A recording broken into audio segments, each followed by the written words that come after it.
Generic greetings! So Tom Clancy's Rainbow Six Siege is something I normally would stay well away from, and the reason I say that is because although it does have single player situations and cooperative terrorist hunt modes, the meat of the game, the bit that most people will probably be jumping into straight away and playing, is the multiplayer, which is basically a 5v5 modern shooter.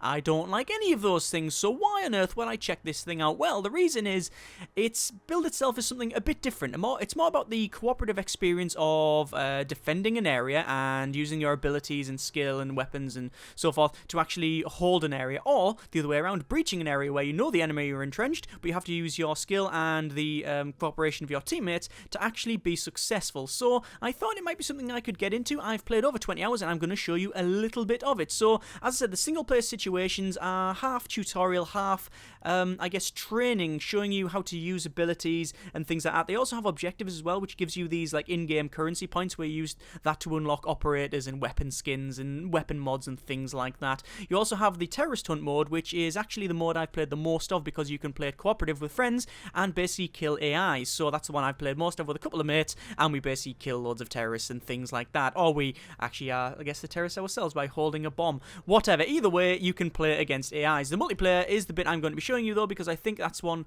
of the things that most people will be trying to jump into straight away with. So I'm going to go to casual, and this is just going to be the matchmaking straight away. So we will see how this goes.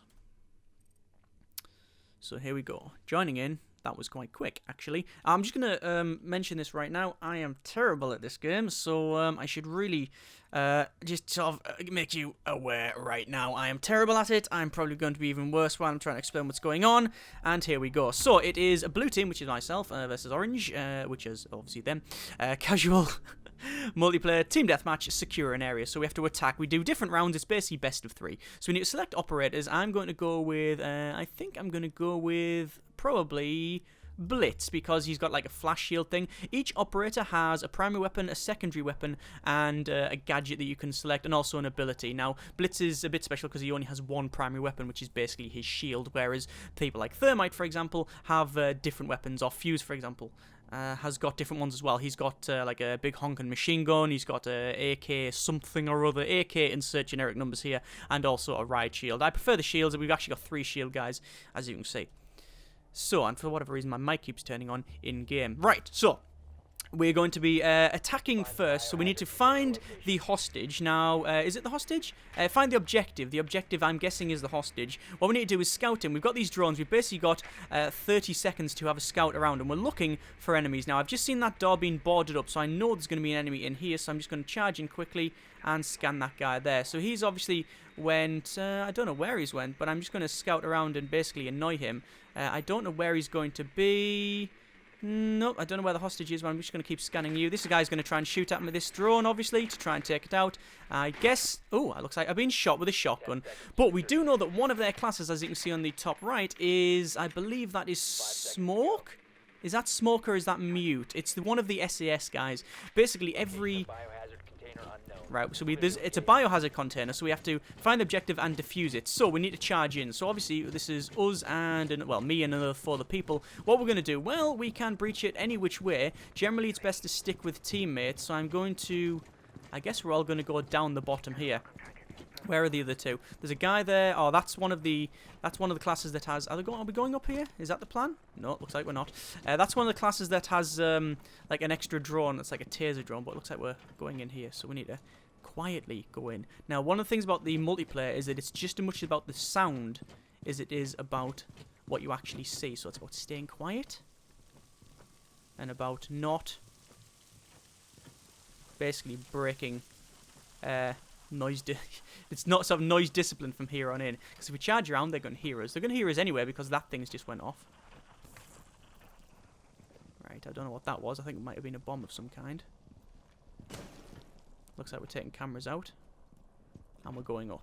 Okay, have to keep looking around. Obviously, I've got a shield in front of me, so this could protect me. I can't see any enemy just yet.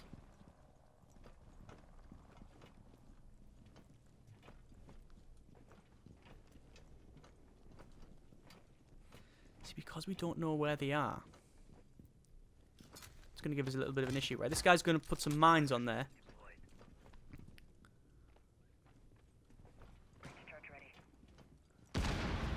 Looks like we're breaching downstairs. There's a shock drone. That was a mine, and what's that's done is blow up everybody down there, which there wasn't any, sadly. So let's just breach this and see if there's anyone down there. Where is it? It's there. Looks like there's someone shooting me.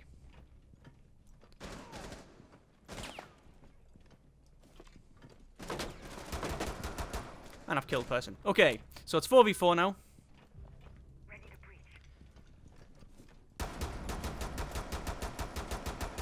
And there's another person down there. Okay, 3v3.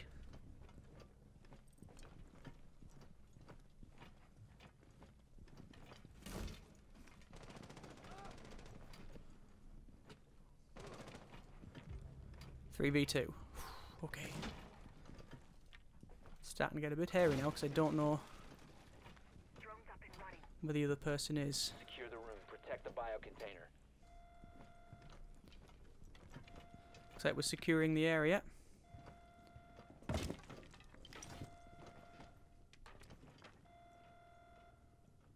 Right. We've got them. We've got them. There we go. Looks like they were behind that wall, I think. Don't know. It'll probably pop up in cellars. Behind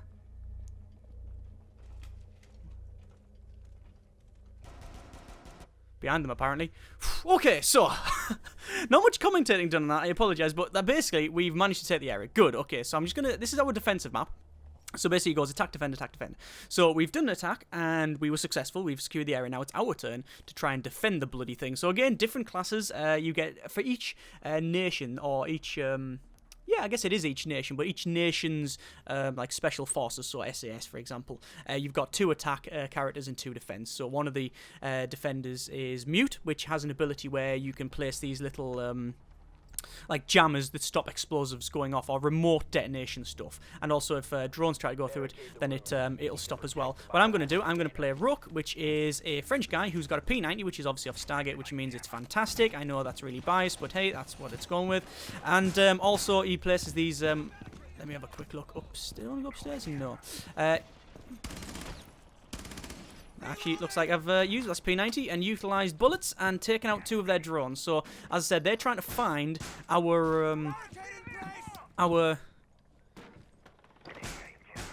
bomb site, which obviously I'm going to try and stop them. One of the great things is this jammer here will stop that as well. I want to try and barricade this up. Sadly, he's put them on the outside, which is a bit stupid because all that's going to happen is they're going to get shot to hell. Either way, I'll do my best. Let's actually barricade this up. You have a certain amount of reinforcements, which, say if the wall blows up, you can then fix it back up and cover the thing up. Obviously, I'm just using it preemptively to cover this wall up so they can't really breach in.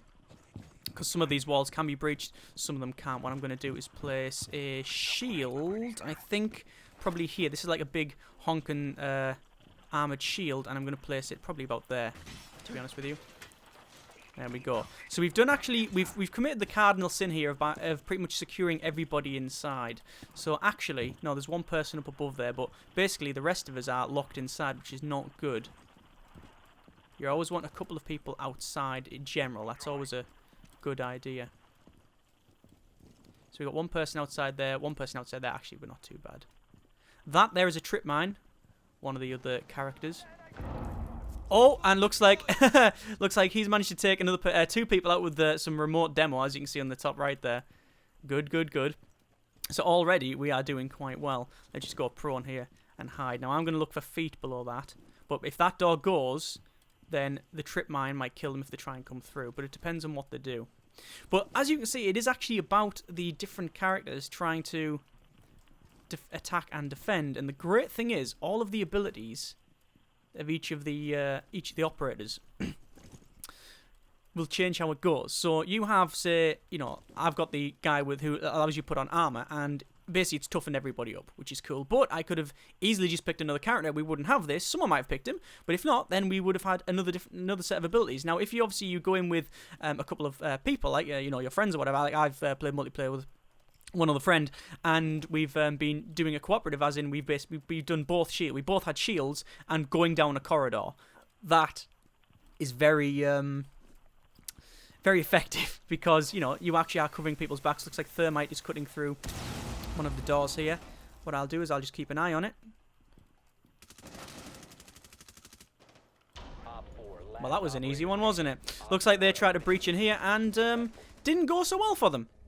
This is look at the kill cam here. There you go. That shows you why it is very, very important not to wall yourself in. Basically, that guy's taking everybody out. This is match point, so if we win this one, then we'll win the game. I'm going to go with a different character just to show you a different one. I'm going to go with, I think, Sledge. We'll go with Sledge, and we'll go with the L85A2 and frag grenades, and that'll do us. Sledge's ability, Sledge's ability is to use a big honkin' hammer and bat things, and basically it breaks stuff. It puts holes in walls, right? So again, we need to find the biohazard container. Now, if you're wondering what sort of maps there is, there's several maps on it. There's a boat, there's like a dock area. There's I can hear someone doing things around here. Good, good, good.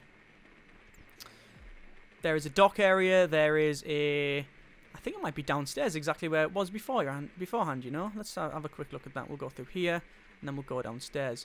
It could be downstairs, it could be upstairs, actually. Is it down here? I don't think it is. No, it's upstairs. So I don't know if we're going to find it now. No, we found it. There we go. Yes, so different maps. You get a plane. I think it's Air Force One or something like that. So you can really live out your Tom Clancy fantasies.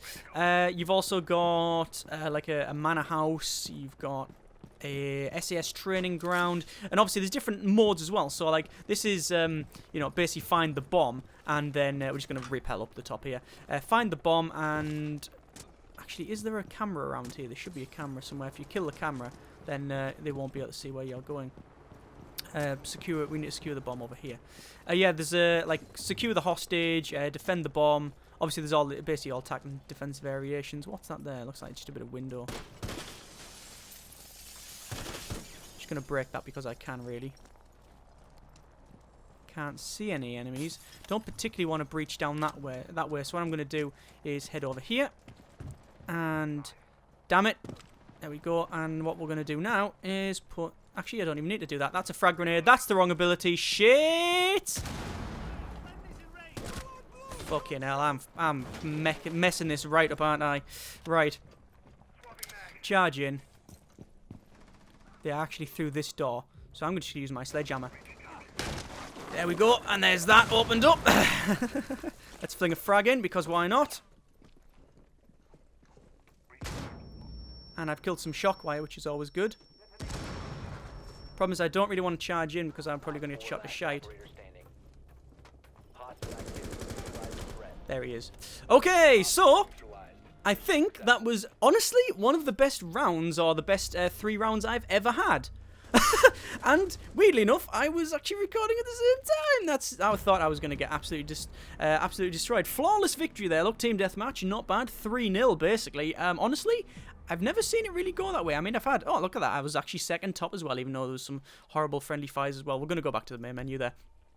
But yeah, every time I've played it, it's normally been like a 3-2 or a 2-3 or whatever, and we've only just won or just lost. I don't think there's ever... Oh, yeah, there's been a couple of rounds where we've, you know, it's been like a 1-3 to them or whatever. But either way, I think that's probably the best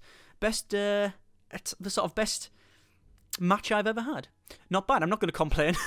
Anyway, so that is a little bit of Tom Clancy's Rainbow Six Siege. I would show you a little bit more, but I think you probably get the idea of what it's like. So, what do I think? Well, overall, in summary, it's probably the best shooter that I've played in a couple of years. But that isn't saying anything because I don't really play multiplayer shooters. As I said, I don't like the modern shooter. I don't like the fact that it's heavily Twitch-based. It's basically, you know, 360 no-scope headshot stuff.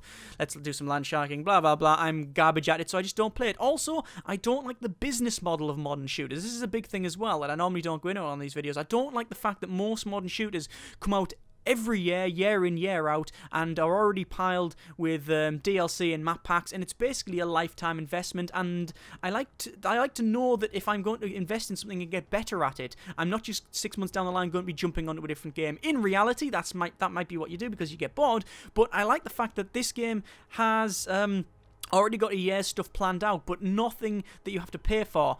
Saying that, however, I think it's overpriced. Again, I don't normally go into that sort of thing on these videos because I don't necessarily think that the price you pay for a game should really dictate how much fun you get out of it or not. But it's 50 quid for Christ's sake. I mean, that's for a game that you're basically relying. The majority of the game is co-op, right, or multiplayer. That's the point, right? Obviously, you can play single player situations and also terrorist on single player, but you're gonna be playing a lot of multiplayer and probably co-op and stuff.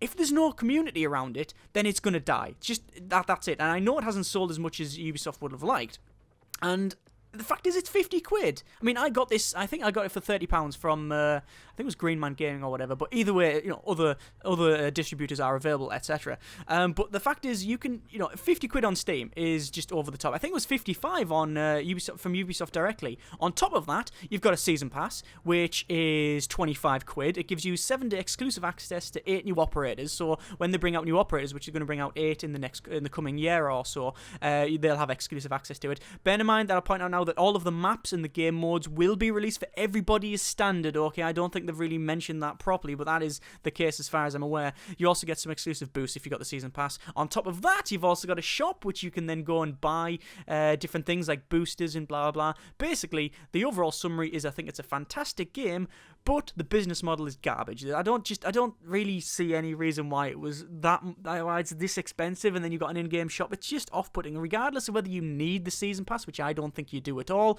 Regardless of whether you need to buy anything from the shop, I don't think you need to buy anything at all. I still think it's just taking the piss just a little bit too much. But I'm not really letting it spoil my game because it's fun. I've played, like I say, over 20 hours now. I've got 8,000 odd, whatever this point is, this gold points, and you use that to unlock different operators. So, for example, I'm going to just go unlock new operator. Let's say, I don't know, FBI SWAT, let's unlock Castle for 20,000, for 2,000, unlock them with Renown, boom, you get a little video, there we go. That looks to be quite good. I'm going to skip that because blatantly YouTube's just going to copyright flag it. But I've just unlocked new operator, there you go. Each operator, the first one you unlock's 500, the next 1,000, the next one's 1,500, the last one is 2,000. Each operator you can click on and unlock different things. So for example, let's go to loadout for this guy. He's got a UMP 45 and we can say give him a red dot sight. That's cost 200. When you've permanently unlocked it, it's unlocked for that character. Don't know why you don't just unlock sights in general for your overall account, but you know, that's just the way they've chosen to do it. You can say put a grip on it. Basically, you probably play a little bit of it and you'll get the characters that you want quite quick as well as the unlocks you want. You also get these challenges, which every couple of days you'll get some challenges and you can get some more experience from that. Seeing the situations again, when you play, you get objectives and you get some more rewards for it. So I don't really think that the currency stuff is going to hinder you, but it is going to be a factor if you are looking to purchase. So if you like what you are seeing, then links in the description, you can check it out yourself. If not, then you've probably already turned this video off, so there's no really point in saying that. Thank you very much for watching, take care, and generic partings.